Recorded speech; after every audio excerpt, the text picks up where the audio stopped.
उड़ीसा के कार्यकर्ताओं को बधाई देना चाहता हूं और ये जो कार्यालय निर्माण समिति का कार्य देख रहे रविंद्र राजू जी और सभी वरिष्ठ कार्यकर्ताओं को भी मैं बधाई देना चाहता हूं जिन्होंने इस काम को पूरा किया है।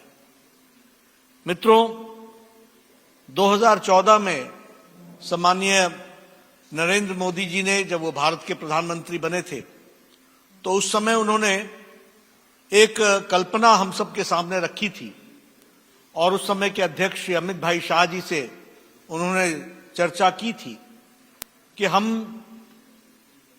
हमें ये प्रयास करना चाहिए कि हर जिले में भारतीय जनता पार्टी का कार्यालय हो। भाई अमित शाह जी उस समय राष्ट्रीय अध्यक्ष की जिम्मेवारी पर थे और उन्होंने इस कार्यक्रम को अमली जामा पहनाया और एक भव्य योजना बनाई कि लगभग हमारे 700 से ज्यादा जो जिले हैं उसमें हम भारतीय जनता पार्टी के कार्यालय बनाएंगे। आज मुझे खुशी होती है आपके साथ शेयर करते हुए कि लगभग हमारे 400 कार्यालय बन करके तैयार हैं और लगभग 200 कार्यालयों पर काम चल रहा है और बाकी सब स्थानों पर जमीन देखने का काम चल रहा है। ये अकेली भारतीय जनता पार्टी है जो इस तरीके से कार्यालय के निर्माण को भी प्राथमिकता देकर के उसको कार्य में जुटी रहती है और जुटी हुई है और आज उसको हम पूरा कर रहे हैं। मित्रों, हमने ये कार्यालय देखे। अभी जब मैं उद्घाटन कर रहा था तो एक वीडियो क्लिपिंग के रूप में हमने उन कार्यालयों का बाहर से हमने उसको देखा है। ये कार्यालय मॉडर्न व्यवस्थाओं के साथ सुसज्जित हैं। फिर चाहे उसमें कॉन्फ्रेंस हॉल का सवाल हो, फिर चाहे उसमें मीटिंग हॉल का सवाल हो, फिर चाहे उसमें डिजिटल वर्किंग के लिए जो सुविधाएं चाहिए होती है उसका विषय हो, फिर चाहे ई लाइब्रेरी का विषय हो, सभी पर काम हुआ है और ये कार्यालय मोस्ट मॉडर्न वेल इक्विप्ड कार्यालय हैं। मैं जहां इनको आप सबके लिए समर्पित करता हूं वहीं एक बार पुनः कार्यालय निर्माण समिति को उड़ीसा की उसको मैं बधाई देता हूं जिसने रिकॉर्ड टाइम में ये कार्यालय बनाए हैं और ये समर्पित किए हैं। हमें यह भी मालूम है कि आगे चल करके 6 कार्यालय का काम शुरू होने वाला है और बहुत जल्दी उसका भी काम आप शुरू करेंगे और मुझे पूरा विश्वास है कि समीर मोहंती जी के नेतृत्व में यह कार्यालय भी जल्द से जल्द बनकर के तैयार होंगे। मित्रों, यह कार्यालय सिर्फ कोई ढांचा या कोई बिल्डिंग नहीं होती। यह कार्यालय हमारे संस्कार केंद्र होते हैं और यह हमारे को पार्टी के साथ जोड़ने में बहुत बड़ा योगदान करते हैं। मैं कई बार ये चर्चा करता हूं कि कई लोगों के कार्यालय परिवार के अपने घरों से चलते हैं। जो कार्यालय घरों से चलते हैं वो परिवार की पार्टी बन जाती है और जो कार्यालय से पार्टी चलती है वो पार्टी ही परिवार बन जाती है। इस बात को हमको समझना चाहिए, इस बात को हमको ध्यान में रखना चाहिए। इसलिए आज भारतीय जनता पार्टी जो दुनिया की सबसे बड़ी पार्टी बनी है उसके पीछे कुछ संस्कार है। हम लोग जब युवा काल में हुआ करते थे तो हम लोग कहते थे कार्यालय आओ, हम कार्यालय में आपसे बात करेंगे। कार्यालय सिर्फ बैठने की जगह नहीं है, कार्यालय सिर्फ लाइब्रेरी का इस्तेमाल करने की जगह नहीं है। कार्यालय एक संस्कार देने की जगह है जहां पार्टी के प्रति कार्यकर्ता जीवन भर समर्पित होकर के काम करने की प्रेरणा पाता है, उसको हम कार्यालय कहते हैं। मैं कई बार ये कहा करता हूं कि there is a difference between office and कार्यालय। ऑफिस वो होता है जो 10 बजे खुलता है, 5 बजे बंद हो जाता है। कार्यालय वो होता है जो 24/7 चलता है, 365 दिन चलता है और हमेशा वहां पर कार्यकर्ताओं के समस्याओं के समाधान का तरीका होता है और समाधान के लिए वहां व्यवस्थाएं होती हैं। हम हमेशा ये कहते हैं कि पार्टी के संस्कारों को प्राप्त करने के लिए कार्यालय एक उचित स्थान होता है। इसलिए मित्रों, इस कार्यालय के इनफॉर्मल ट्रेनिंग का भी ये पार्ट होता है और बहुत सी चीजें हम फॉर्मली सीखते हैं और बहुत सी चीजें हम इनफॉर्मली सीखते हैं। इसलिए मेरा यह निवेदन भी रहता है कि कार्यालय का वातावरण भी उपयुक्त होना चाहिए। वैचारिक पृष्ठभूमि पर क्या रीति नीति होनी चाहिए, इसकी भी हमको चिंता करनी चाहिए। और मुझे पूरा विश्वास है कि हमारे कार्यकर्ता इन बातों की चिंता करेंगे और ये जो मोस्ट मॉडर्न कार्यालय बने हैं, अच्छी व्यवस्थाओं के साथ सुसज्जित हैं, इसका उपयोग हमारे कार्यकर्ता उठाएंगे और कार्यकर्ताओं को विकास में यह कार्यालय काम आएगा, ऐसा मैं महसूस करता हूं। मित्रों, अभी कुछ दिन पहले ही, एक सप्ताह पहले चुनाव में नतीजे आए। बिहार का चुनाव हुआ और कई उपचुनाव हुए, लगभग 59 के आसपास उपचुनाव हुए। मुझे खुशी होती है आपके साथ ये चर्चा करते हुए कि इन चुनाव में लोगों ने भारतीय जनता पार्टी को भरपूर आशीर्वाद दिया। फिर चाहे वो बिहार का चुनाव हो, फिर चाहे वो चुनाव गुजरात में 8 विधानसभा का हो, फिर चाहे वो 6-7 विधानसभा का उपचुनाव उत्तर प्रदेश में हो, फिर चाहे वो मणिपुर में 4 उपचुनाव हो, फिर चाहे वो 28 मध्य प्रदेश के उपचुनाव हो, फिर चाहे वो केरल के चुनाव हो, कर्नाटक के चुनाव हो या तेलंगाना के चुनाव हो, भारतीय जनता पार्टी को भरपूर आशीर्वाद भारत की जनता ने गुजरात से लेकर के मणिपुर तक और जम्मू कश्मीर लद्दाख से लेकर के कर्नाटक तक पूरा आशीर्वाद दिया है। इस बात को हमको आपके साथ शेयर करना है। और हम जानते हैं कि इस चुनाव में अगर मैं बिहार की बात करूं तो हमारे को 110 सीटें जो हमने लड़ी, उसमें से 74 सीटें हमने जीती है। हमारा स्ट्राइक रेट 67% रहा है। मैं बिहार के कार्यकर्ताओं को और बिहार की जनता को आप सब की ओर से धन्यवाद देता हूं और बधाई देता हूं और साधुवाद देता हूं। उन्होंने जिस तरीके से चुनाव में समर्थन दिया जनता ने और जिस तरीके से कार्यकर्ताओं ने काम किया, उसके लिए वो बधाई के पात्र हैं। सबसे ज्यादा हमारा स्ट्राइक रेट रहा 67%। और यह बात भी स्पष्ट हो गई कि मोदी जी के काम पर लोगों ने बिहार में मुहर लगाई है। इस बात को भी हमने समझना चाहिए। वे विकास का विषय हो, बिहार की जनता ने तय कर दिया विकासवाद चलेगा बनाम गुंडा राज। गुंडा राज को उन्होंने नामी भरी है और विकास राज को आगे बढ़ने के लिए समर्थन दिया है। मोदी जी के विकास राज को आगे बढ़ने के लिए समर्थन दिया है। इस बात को हमको समझना चाहिए। हम सब जानते थे कि बिहार में लोग जाति प्रथा के विषय पर बोलते हैं। बिहार में लोग चर्चा करते हैं कि समाज बांट करके राजनीति होती है। लेकिन मोदी जी ने एक नई संस्कृति भारत को दी है और वह संस्कृति है सबका साथ, सबका विकास और सबका विश्वास। और बिहार की जनता ने इसी बात पर मोहर लगाई है।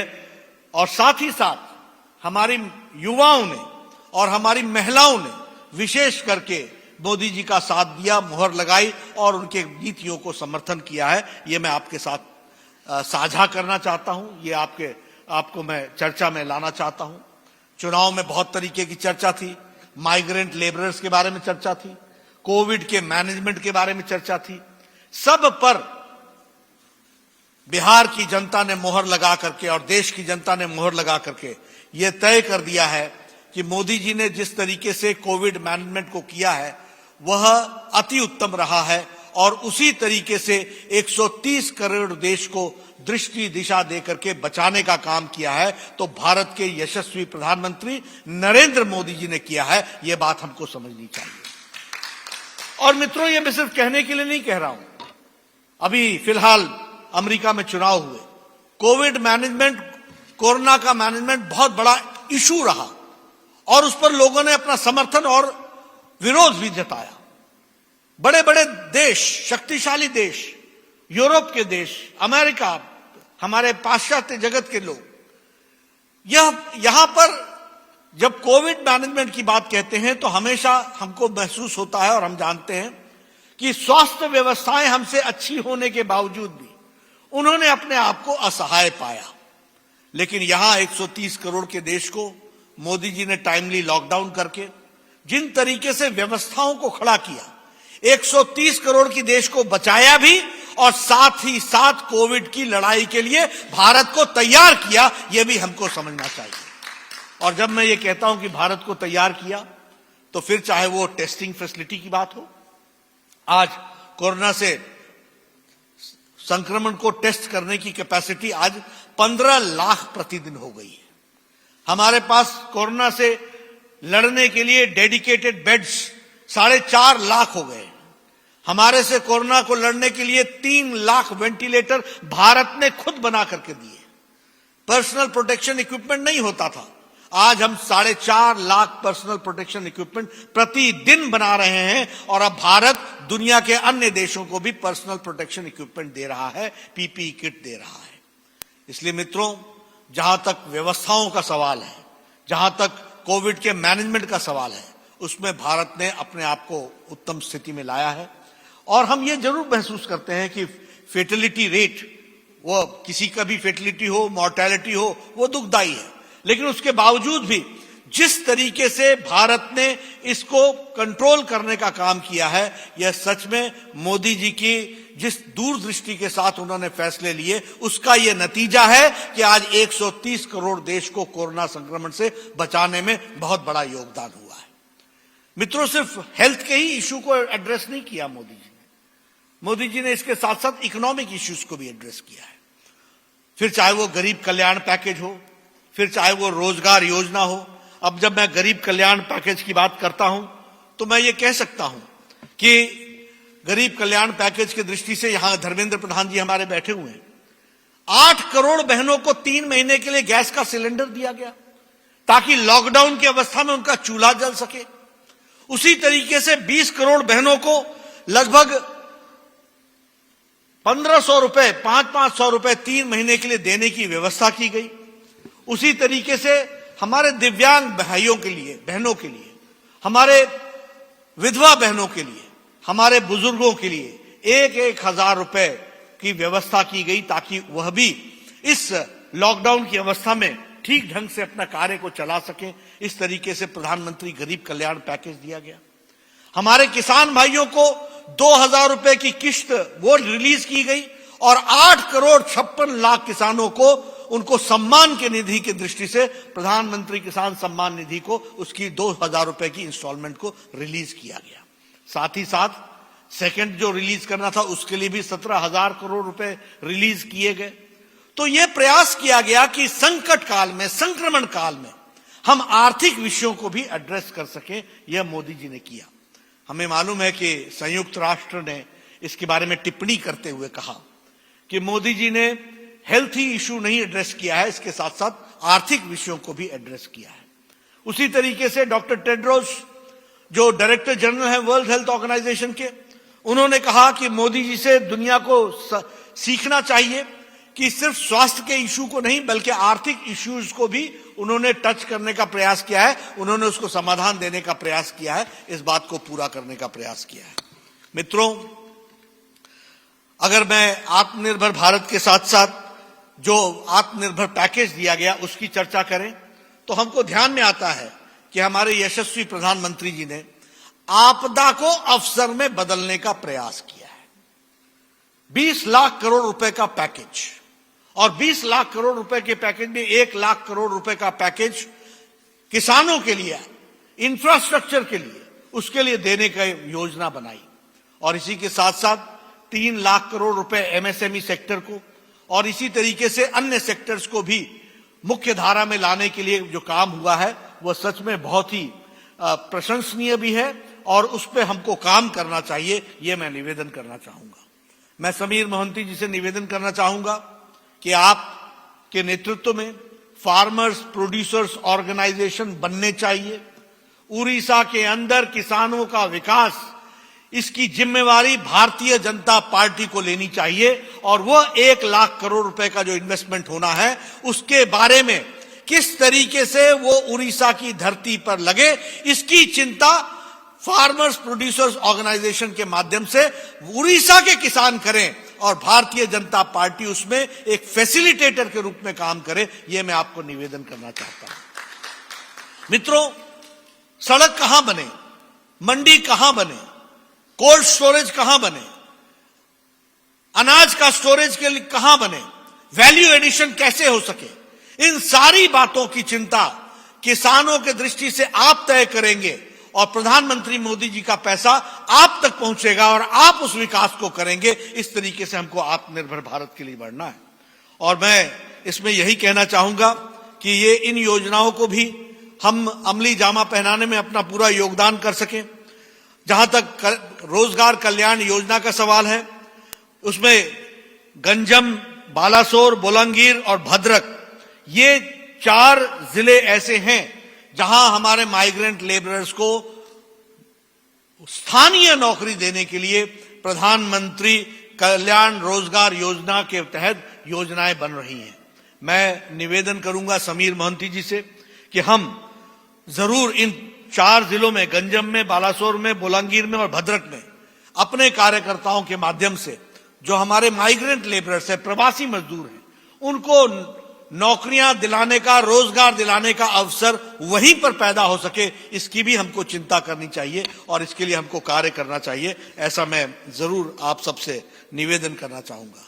मैं उड़ीसा के यूनिट को इस बात के लिए भी बधाई देना चाहता हूं कि जब संक्रमण काल था, सेवा ही संगठन है, उस समय जब सारी पार्टियां लॉकडाउन हो गई थी, सरकार भी शिथिल पड़ गई थी, उस समय भारतीय जनता पार्टी का एक एक कार्यकर्ता अपनी जान की परवाह बगैर किए हुए गरीबों के, उनको ठीक दृष्टि से लॉकडाउन की अवस्था में हर चीज मुहैया हो सके, इसके काम को उड़ीसा की भारतीय जनता पार्टी की यूनिट ने बहुत अच्छा काम किया है। इसके लिए मैं उनको बधाई देना चाहता हूं। मुझे जानकारी मिली है कि लगभग 7 लाख से ज्यादा आपने राशन पैकेट बांटे। ये छोटी घटना नहीं है। राशन किट्स तो आपने उसकी बड़ी संख्या है, लेकिन राशन किट के साथ साथ आपने राशन पैकेट्स बांटे, ये बहुत बड़ी बात है। उसी तरीके से आपने लगभग कोई 60,000 के आसपास सैनिटाइजर्स डिस्ट्रीब्यूट किए। उसी तरीके से आपने अपने फेस कवर्स को लगभग 7 लाख के आसपास फेस कवर्स आपने डिस्ट्रीब्यूट किए। मित्रों, एक पार्टी, जिम्मेवार पार्टी किस तरीके से सामाजिक कार्य में रुचि लेती है और समाज के साथ खड़ी रहती है संकट के काल में, इसका उदाहरण भारतीय जनता पार्टी ने दिया है और उड़ीसा उसमें पीछे नहीं रहा है। आपने बहुत अच्छा काम किया है, इसके लिए आपको इसके लिए मैं बधाई देना चाहता हूं। मित्रों, आप सब लोगों ने संपर्क अभियान को भी बहुत अच्छा चलाया, वर्चुअल रैलीज की। मुझे पता है कि अमित भाई की वर्चुअल रैली हुई थी और उसमें लगभग 33 लाख लोग डिजिटली जुड़े थे। और संपर्क अभियान के साथ साथ आपने वीडियो कॉन्फ्रेंसेस से भी आपने पार्टी को जागृत रखा है, इसके लिए आपको मैं बधाई देना चाहता हूं। और मैं ये महसूस करता हूं कि विपत्ति काल में भी आप सब लोग एक्टिव रहे, आपने समाज को संभाल के रखा और उसकी चिंता की। माइग्रेंट लेबरर्स के लिए आपने चिंता की, उनकी ठीक व्यवस्था हो सके, वो ठीक ठाक सुरक्षित घर पहुंच सके, इसकी आपने चिंता की है। और अब मेरा निवेदन है कि प्रधानमंत्री रोजगार योजना के तहत जो 4 जिले आपके लिए गए हैं, उनकी भी आप चिंता करें और रोजगार के अवसर वहां पर पैदा होंगे, उसमें उन लोगों को जोड़ने का प्रयास करें, ये मैं आपसे कहना चाहता हूं।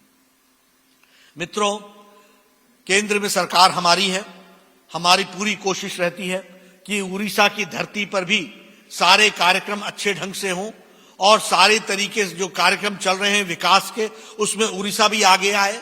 मैं निवेदन करूंगा प्रदेश के अध्यक्ष और सारी टीम से कि जो केंद्रीय कार्यक्रम हैं उनको भी ठीक ढंग से लागू हो रहा है कि नहीं हो रहा है, इसकी हम चिंता करें। हमें निश्चित रूप से दुख होता है। मैं स्वास्थ्य मंत्री था, मैं चाहता था कि आत्मनिर्भर भारत वहां पर लगे और आत्मनिर्भर भारत की योजना, आयुष्मान भारत, ये योजना नीचे धरती पर उतरे, पर यह उतर नहीं सकी। हमारे बहुत से गरीब लोग स्वास्थ्य की सुविधाओं से वंचित रहे हैं। धर्मेंद्र प्रधान जी के साथ मैं मंत्री था तो उस समय हमने बड़ा प्रयास किया, लेकिन वो नहीं हो पाया।